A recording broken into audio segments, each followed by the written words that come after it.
All right, it worked. Hi, everybody. My name is Hadi Partovi, as she spoke. First of all, for those of you in the audience, if you get bored, I've made a small app using code.org, so you can play along with code.org bingo. So if you visit that URL, you'll get a little bingo board on your phones. As I say certain words, you can mark them on your little bingo cards if you want, and if you ever get a row or a column, just yell out bingo. I do that every time I speak at teacher conferences. It keeps people a little engaged. And you can also see how the app works by clicking the How It Works button and then change it yourself to use it yourself for future speeches. Anyway, I always start talking in the words of my personal story, which we heard a little bit about earlier. This is a picture of me growing up in Iran. And a few years after that picture was taken, oh, I'm the one on the left. I have a twin brother, so it's a little confusing. There's two of us. But a few years after this picture was taken, the country broke out into a revolution and a war. And there was this Iran-Iraq war, which went for many years. So from ages 6 through 12, I spent pretty much every night of my life in a basement with my eyes closed and my hands on my ears, just simply hoping that the bombs that were coming into our city wouldn't hit our house. And then we'd spend every morning going to the roof and seeing which homes were still left and which ones had been destroyed. It was the worst possible way to grow up. But my life really changed one day when my dad brought home a magical gift. He brought home a Commodore 64 computer, and it might have been the only personal computer in the entire country at the time. But this wasn't actually the magical gift. The magical gift was the book that he provided, because the computer itself didn't have any software, any apps, any games, and he didn't bring any of those home either. But he said, if you read this book and teach yourself how to code and I'll help, you can write your own apps and games. And so I spent most of my childhood as the only fun thing I had going on in life was basically learning to code from my dad. And then by the time I came to this country as an immigrant, our family didn't have very much money, but I was really good at coding, and so was my twin brother. So when our friends were getting jobs as busboys in restaurants or as babysitters, we started interning at tech companies starting in 9th grade, and now I'm living the American dream. And I've had the opportunity to basically start my own nonprofit and to live a very comfortable life. And the reason I started code.org is because the American dream feels broken. Most kids today, their dads are not teaching them to code, and it's still 30 years later. At this point, every high school in Iran teaches computer science in high school. We're in America, the country that invented the computer, and we still don't teach this in our schools. So our vision is that every student in every school should have the opportunity to learn computer science. Now, this is something that most people take for granted for different reasons, but I want to talk a little bit about the reasons why it's important to teach computer science. And there's really 3 different reasons. Most people think of only one of those reasons. The first reason is that it leads to great economic opportunity and the best careers. The second is that it's foundational for every child, regardless of career. And the third is because computer science can make school fun again. And I want to talk a little bit about all 3 of these. In terms of the opportunity, this is what you hear about the most when people talk about computer science. Computing is now not only the fastest growing sector of careers, it's not only the highest paying, but it's also the largest sector of all new wages in America. And this isn't just in California or just on the east or west coast. It's in every industry and in every state. To show you a picture of this chart shows all the sort of sectors of new wages in the country, with computing as number 1, management as number 2, sales, healthcare, manufacturing. Computing occupations are the largest slice of the pie in terms of new wages. Now, in terms of what kids study in school, it's also the best paying thing you could learn. This graph compares the lifetime earnings of a high school graduate versus a college graduate versus a college computer science graduate. The difference between going to college, getting any other degree, and getting a computer science degree is almost as big as the difference between high school and college. In fact, the ROI of a computer science degree from a community college is better than the ROI of a liberal arts degree from Harvard, which is unbelievable to make that comparison. But now, the jobs are the number 1 reason people hear about this. Certainly when you're working in a state government, governors and legislatures like to talk about economic opportunity, but only about 10% of our children are going to go into these jobs, maybe 20%, as technology advances. I believe computer science is really foundational for every child, regardless of career. When I went to high school, every school would teach how the digestive system works, how electricity works, and the Pythagorean theorem. And you'd learn this whether or not you want to become a surgeon or an electrician or a mathematician. It's just part of learning how the world works. In this day and age, learning how an algorithm works or how the internet works, these things are equally foundational for today's children. We all know our kids are using these things every single day in their daily lives, and most of us as adults don't even understand how they work. 30 years ago, or 20-something years ago, Steve Jobs said, "I view computer science as a liberal art. It should be something that everybody learns, that everybody takes a year in their life to take one of these courses because it teaches you how to think." 20 years later, last year, President Obama said that in the new economy, computer science is no longer an optional skill. It's a basic skill. So the reason to teach computer science isn't just the economic opportunity for the minority of kids who go into this as tech workers. It's for every kid to understand how the world works. The third reason I described is, for me, actually personally the most important one, which is that computer science can help make school fun again. And to actually showcase this, I have, by complete random fortune, somebody who can help me demonstrate this. And this is somebody who has actually never come on stage with me before, but she's traveling with me in Washington, D.C. So I'd like to invite my 8-year-old daughter, Sophia, up on stage.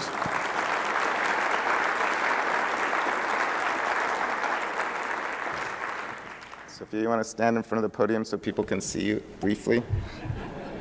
This is Sophia. She's in, what grade are you in? Third. She's in 3rd grade. And so this here is code.org, which many of you may or may not be familiar with. And she's going to wear a little code hat too, so you might be able to see her over the podium. And Sophia, I'm going to bring this microphone down so you can talk. So Sophia, can you first draw a little square on the screen?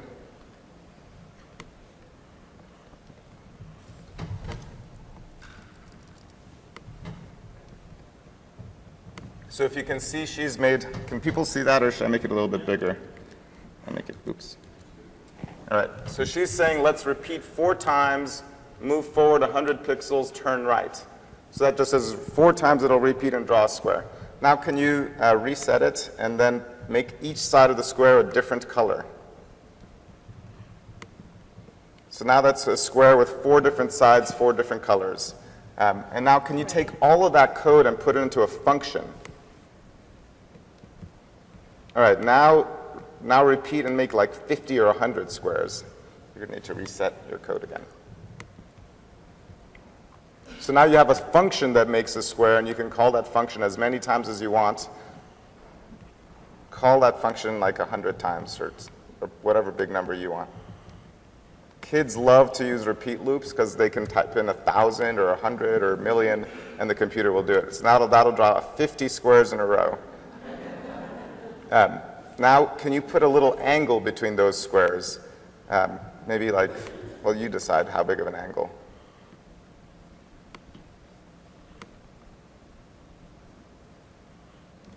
All right, 24 degrees.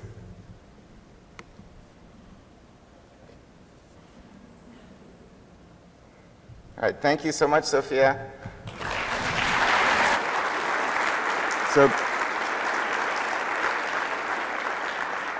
the reason I like showing this is for kids to be able to learn about functions and angles while doing that is so much more fun than just doing it in terms of solving a multiple choice problem or a word problem. And Sophia also didn't learn coding from her dad, although it might appear that way. She learned coding at school and from code.org. And in fact, I actually, because I was so busy, I literally never went to my own kids' school to tell them that you guys should use this thing that I'm working on the side. So I learned that they were doing it when they came home with certificates with my name, and I'm like, oh, great, they're doing it too. So she literally learned this stuff at school, like many other kids. And now just to give you examples of, I'm back on the slides. So just to give examples of what other children are making with this, this is a drawing made using the exact same program used by another 8-year-old in school. This is a game made by students in Oakland Unified. This is an app made by students in Seattle. And the one on the left is elementary school, the one in the middle is middle school, the one on the right is high school. But these are games and apps made by students in America's public schools using computer science. To give you some of the comments that these students say as they do this is from a middle school student in Idaho saying, "I loved it purely and wholly. It was fun to do. I want to do that over and over again. I really enjoyed what I could do with it. I enjoyed the interactivity and how it felt to control what happened. It was really satisfying. I wish we could do it every day." That's something that most school teachers never hear about what goes on in school. And from Brooklyn, one of the teachers saying our students have asked to have an hour every week. Another teacher in Florida, who's the first-time computer science teacher, saying, "This is crazy fun, Mr. Feller. I'm going to tell all my friends to take this class." And that's from one of my AP computer science principal students. And then lastly, a teacher from Minnesota saying, "Today's project was a slam dunk for the students. The students came in right away and started talking about it before the bell rang. And then when I tried to start the class, I realized that the students that were talking were actually talking about their project and their schoolwork." This is the kind of feedback that teachers are regularly telling Code.org about computer science. And in fact, a group called Change the Equation did a survey about computer science. Actually, they did a survey about biology. They wanted to understand how to get more students interested in biology. And they asked students in high schools around the country, what subjects do you like a lot? Turns out computer science was behind only art and dance as the third favorite subject students in high school want to learn. And so consider this is the subject that leads to the best paying and fastest growing careers, and it's the subject that students want to study the most, but our schools still don't teach this. And for me, when I started Code.org, I used to tell people you should do this to prepare yourself for the future career. And I asked, what does a career look like for a student graduating in 2030? A student that starts kindergarten today will be finishing roughly in 2030. I used to say that unless you plan on flipping burgers or driving a truck for a career, you're going to need to learn something about technology. It turns out there's now robots that can flip burgers, and there's trucks that drive themselves, and yet our schools aren't preparing kids for this future. I really believe that teaching computer science is among the most important things we could do for our children and for our country. We have so many debates in America about how we teach, whether it should be more personalized, more blended, smaller classrooms, longer school hours, more testing, less testing, and there's so little discussion about what we teach and whether the things that these kids are learning are going to be actually useful to them. There's not enough debate about should kids be memorizing so many things when they can just Google it whenever they need it. And meanwhile, our country is facing all these other problems like the income gap, the lack of opportunity, Americans feeling frustrated that the jobs of the past are going away. And we as America's educators, it's our job to prepare the future workforce for the jobs that they're going to have in 20, 30 years. Now, unlike most nonprofits, what I talk about isn't just an idea or an opportunity without results. Most nonprofits talk about the problem, and then they say, "Thank you very much. Please help us solve this problem." I actually want to talk about the results, and because the work that we've done at Code.org has incredible results, and it's been a global teacher-led, educator-led movement. And that movement really started with the Hour of Code. The Hour of Code is really just a seed that we planted. It's not the whole thing. But I have a short video to pitch the Hour of Code, because we're coming around that time of year again in 2 months. So for everybody whose state is not yet doing a statewide Hour of Code initiative, I want to get you all excited about it. So we're going to play this video real quickly if it works. And whoever's managing the audio, I hope the audio plays. If it doesn't, we'll skip the video.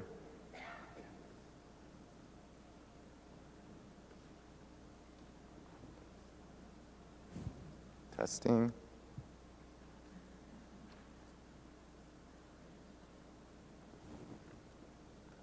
Can we get audio? I don't think it is. All right, I'm going to skip the video. I don't want to debug this on stage. All right, well, the Hour of Code is amazing. I hope everybody does the Hour of Code. What you would have seen from that video is that we aim to get to 200 million hours of code done, and we've now passed 400 million hours of code in 4 years. So, and this year, our hope is to get to 500 million. 100 million hours of code a year means every single day there's about 300,000 hours of people coding. which is crazy. Just in the time that I've been speaking, we've had about 20, 30,000 kids begin doing some form of coding on code.org. In every given hour, that's roughly how many kids do it. But the hour of code is really just the seed that we plant. In 1 hour, you don't learn how to code. We don't do an hour of math or an hour of science. We teach these things year-round, every year. But really what you learn in an hour of code is that your classroom can do this, and that the 8-year-olds can do this, that the African-American kids can do this, the ones who don't have computers at home can still learn to code. And once you realize that you can do it in your classroom, you start wondering, why don't we do this more than 1 hour? And as you see, then people see the kids themselves ask for more than 1 hour. And so really the hour of code has sparked the passion of educators globally, hundreds of thousands of them. And this then caught the attentions of celebrities, CEOs, even presidents. We've had 8 different presidents and prime ministers all do the hour of code, including President Barack Obama. And now governors as well. Now this is driving lasting change globally in the classroom, not just to teach 1 hour, but to teach years of computer science. The other thing the hour of code has done is it's really changed perceptions about computer science. When I went to school, computer science was this super nerdy thing that you didn't want to tell anybody that you were studying. You definitely didn't want the girls to find out that you were doing it because it was so geeky and you could never get a date if you're seen as one of those coder people. But now 90% of parents want their kids to learn computer science in school. The majority of Americans believe that computer science is cool, and especially in a way that it didn't used to be 10 years ago. And the majority of parents, and especially the majority of teachers, believe computer science should even be required for every student to learn. This is a dramatic difference, and most Americans not only think it should be required, they put it as the next most important subject after reading, writing, and math. So we've really changed people's perception about computer science. But the real tough thing is about changing what happens in schools. And for that, I wanted to talk a little bit about the work that we've done in Oakland Unified School District. When Code.org began working in Oakland 2 years ago, only one school in Oakland had a computer science class from a teacher who had taught it to herself and begun teaching the course. And we basically helped that teacher with curriculum and professional development to get every teacher in Oakland, or not every teacher, but one teacher in every school in Oakland, the training so that they could offer computer science in every single school in Oakland, not just introductory computer science, but AP computer science. 2 years later, every school in Oakland teaches computer science, and they offered the AP exam, the new AP Computer Science Principal exam, for the first time last year. Not only did every child have the opportunity, this course was so popular, it became the 5th most popular AP course in the district in its first year. And it's not a surprise because Oakland is in the Bay Area. These kids are right across the water from Facebook and Google and Twitter and all these companies that are making billionaires all the time. And they're in Oakland in a school system that doesn't offer a pathway for them to even have that opportunity. So, and not only did computer science become the 5th most popular AP, it was the 2nd most high-scoring AP, and it was being taught by students taught by teachers who were not computer science teachers, taught by math teachers, English teachers, science teachers, history teachers, and even art teachers. And the students in these courses beat their own AP scores at math, at science, at history, at science, or art, taught by the teachers for their subjects. They got a better score on the computer science exam because this is something the kids really actually enjoy doing, and that's what makes it so powerful. The work that happened in Oakland is not just limited to Oakland. We've had over 120 school districts district-wide have similar results, including New York, Los Angeles, Chicago, Miami, Vegas, Houston, Broward, San Francisco, Denver, Austin. All of the largest school districts in the country practically have been adopting computer science. In the last 4 years, we've had 60,000 teachers attend in-person professional development workshops with Code.org. Over 20% of all the students in the entire country now have accounts on Code.org, which is a crazy number considering this didn't exist 4 years ago. 31 states have changed their policies thanks to the work of our advocacy coalition and are now embracing computer science in different ways, whether changing to embrace standards, changing graduation policies, teacher certification, and then globally it's now 12 countries have changed the national curriculum to add computer science as part of the national curriculum. As you know, in this country, we don't have a national curriculum, so there's no single button that somebody can push, but we're really the ones leading this change and watching other countries do the same. And this really is thanks to America's educators. It's thanks to people like yourselves, as well as the teachers in your states who basically embraced this field and decided this should be part of the system. Code.org has just been an enabler. We've provided messaging, videos, curriculum, teacher training, but it's really America's teachers, schools, districts, and states that have decided, yes, we need to do this is important, and actually have been working with us to change their school system. As was referenced earlier, we had a big announcement with the White House just last month, and this is a pretty big deal. Last president was a big fan of computer science and announced the Computer Science for All initiative, but that was a proposal to Congress to get funding, which didn't happen because Congress didn't fund it. This president basically signed a presidential memo saying that the Department of Education must spend $200 million a year towards high-quality STEM with an emphasis on computer science. And the details of how that works haven't come out yet, but we know that the Department of Education is going to start rolling out its guidelines in terms of new grant opportunities, and computer science programs are all going to have a special highlight in many of the competitive grant programs. What this means is school districts applying for those competitive grants are going to be more likely to get that money if they offer a computer science program, which therefore means every state that decides to make an aggressive move in computer science is going to have a greater likelihood of getting federal money from competitive grant programs. All of which means if there wasn't enough reason to go after computer science in schools, there's now a financial incentive to do it as well in terms of the federal money.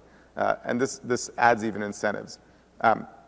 Now, what we've built is not just a movement, it's also a platform. We're here to talk about personalized learning, and Code.org is one of the largest and fastest spreading online learning platforms in history.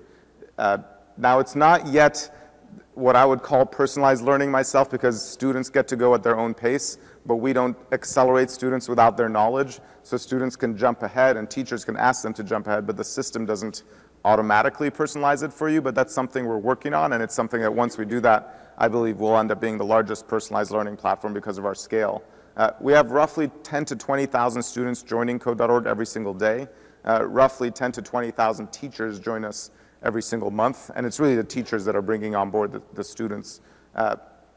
And this is an online platform that's designed to enable any teacher or student to begin coding and creating immediately. You don't need prior experience, you don't need to install any code, you don't even need to log in. You could just start coding without even creating an account, and as a result, it's become one of the fastest spreading platforms in online learning. Roughly 10% of all of the world's students have used Code.org in the last 4 years. So in any country you go to, it's been used. And it's free and open source and all these things that make schools want to use it.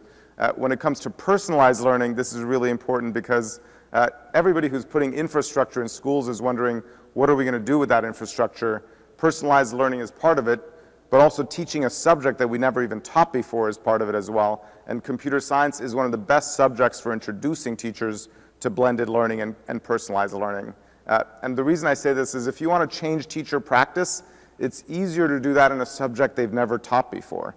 If you try to change an English teacher's practice, they're like, I already know how to teach English. Don't tell me how to do it a different way. I've been teaching math for 20 years. I don't want to go to a PD program to teach a different math than the math I've already been teaching. Whereas with computer science, teachers are like, I have no idea how to teach this. I never learned it myself. Can somebody show me the ropes? And if you say, well, here's this blended learning platform that's personalized, that's how you do it, they're like, all right, I'll give it a try. It's basically, they don't have another option.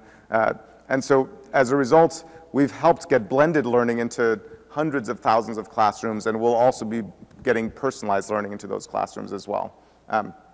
Even the way Code.org works right now, there's a dashboard where teachers can see for every student the progress and how far they are, and it'll highlight which kids are behind and what topics they're behind on. We're a small organization. We're only 4 years old and we're 60 people, but we think very big. We recently published results on the AP Computer Science exam. This is a chart of AP Computer Science growth in America's schools, and AP Computer Science has been the fastest growing course this decade, but we only offered it last year for our first time.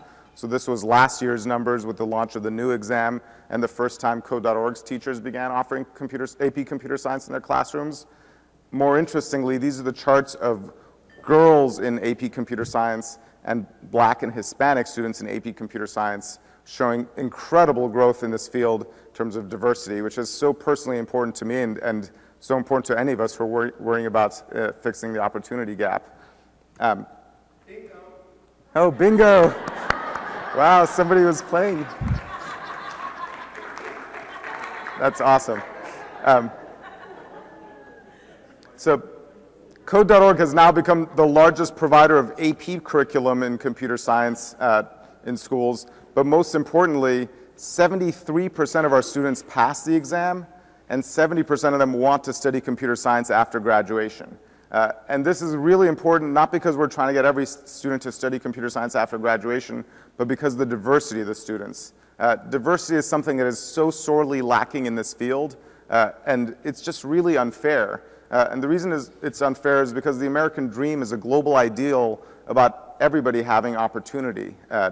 Each of us is here right now because we caught a break one day in our lives. For me, the break I caught was when my dad brought home a computer and decided to teach me how to code. But most of these kids in school today, their dad is not going to be teaching them how to code. Most of them don't even have a computer at home in the first place to learn how to code. And school is where they're expected to learn those things. But the school system of today, when it doesn't teach computer science, leads only the rich, white, upper middle class boys to learn computer science. And the vast majority of our country is basically left behind. In Code.org's classrooms, because we focus on bringing this into school and we focus on diversity, the picture of who our students look like are completely different. So 20% of America's students are coding on Code.org. Almost half of them are girls, almost half of them are underrepresented minorities, and almost half of them can't afford lunch in school, but they're learning to code. And that's really the power of America's schools deciding to fix an inequality in our school system and our economy. The last thing I want to say is, people say thank you a lot to us, but the people who deserve the real thanks are the folks who are funding Code.org. America's largest tech companies get a lot of flack for a lot of things, and they probably deserve it. But the one thing they don't get enough applause for is the work that they're doing to help get computer science in America's schools. And Code.org has been something that teachers love doing and students love doing. It's completely free because these folks are footing the bill. So please thank them. If any of you are tweeting, tweet a thanks to one of them as well. And that's it for my presentation and slides. So thank you very much. Those of you who have impact on schools, please ask your schools to teach computer science. And if the teachers are scared, ask them to start with 1 hour of code. It's the easiest thing to ask, especially this December. We're going to have the largest campaign ever. So thank you very much, and we'll get started with our panel.